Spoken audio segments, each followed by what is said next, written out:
Bismillahirrahmanirrahim. Assalamualaikum warahmatullahi wabarakatuh. Baik, perkenalkan nama saya Nur Aftika, NIM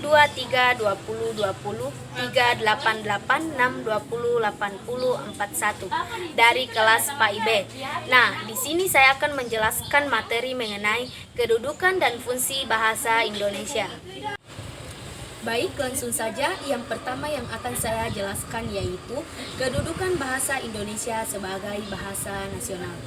Kedudukan bahasa Indonesia sebagai bahasa nasional dimiliki sejak dikeluarkannya Sumpah Pemuda pada tanggal 28 Oktober 1928 dan kedudukan bahasa Indonesia sebagai bahasa nasional ditetapkan melalui Ikrar Sumpah Pemuda pada tanggal 28 Oktober 1928 juga.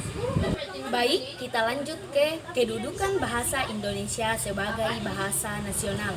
Yang pertama yaitu lambang kebanggaan nasional. Sebagai lambang kebanggaan nasional, bahasa Indonesia mencerminkan nilai-nilai sosial budaya yang mendasari rasa kebangsaan. Bangsa Indonesia harus merasa bangga karena adanya bahasa Indonesia yang dapat menyatukan berbagai suku yang berbeda. Nah, yang kedua yaitu lambang identitas nasional. Sebagai lambang identitas nasional, bahasa Indonesia kita junjung tinggi di samping bendera dan lambang negara kita. Untuk membangun kepercayaan diri yang kuat, sebuah bangsa memerlukan identitas, diantaranya dapat diwujudkan melalui bahasanya. Yang ketiga yaitu alat pemersatu bangsa dan suku bangsa. Berkat adanya bahasa Indonesia sebagai bahasa nasional, kita dapat menghubungkan satu dengan yang lainnya sedemikian rupa sehingga kesalahpahaman sebagai akibat perbedaan latar belakang budaya dan bahasa dapat terhindarkan. Yang terakhir yaitu alat penghubung antar daerah dan antar budaya. Sebagai alat penghubung antar daerah dan antar suku, bahasa Indonesia memungkinkan sebagai suku bangsa yang berbeda itu mencapai keserasian hidup. Sebagai bangsa yang bersatu dengan tidak perlu meninggalkan identitas kesukuan dan kesetiaan kepada nilai-nilai sosial budaya serta bahasa daerah yang bersangkutan. Dengan demikian pula, kita dapat meletakkan kepentingan nasional atas kepentingan daerah, kesukuan, atau golongan. Baik, di sini juga terdapat kedudukan bahasa Indonesia sebagai bahasa negara.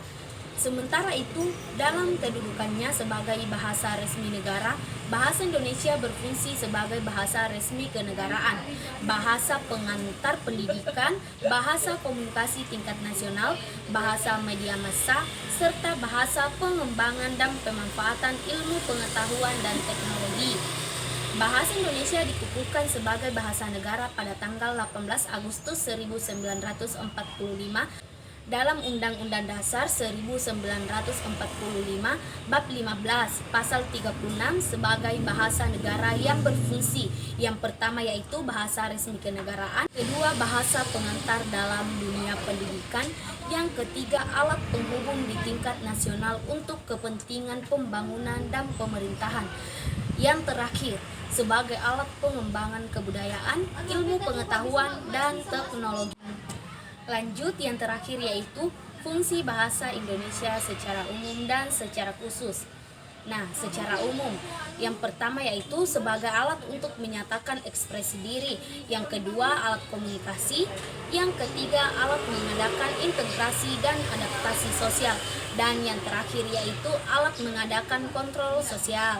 Nah, secara khusus, yang pertama yaitu bahasa resmi kenegaraan, yang kedua bahasa pengantar di lembaga-lembaga pendidikan, yang ketiga alat perhubungan pada tingkat nasional untuk kepentingan perencanaan dan pelaksanaan pembangunan serta pemerintahan. Nah, yang terakhir yaitu alat pengembangan kebudayaan. Baik teman-teman, itulah tadi materi yang sempat saya jelaskan mengenai kedudukan dan fungsi bahasa Indonesia.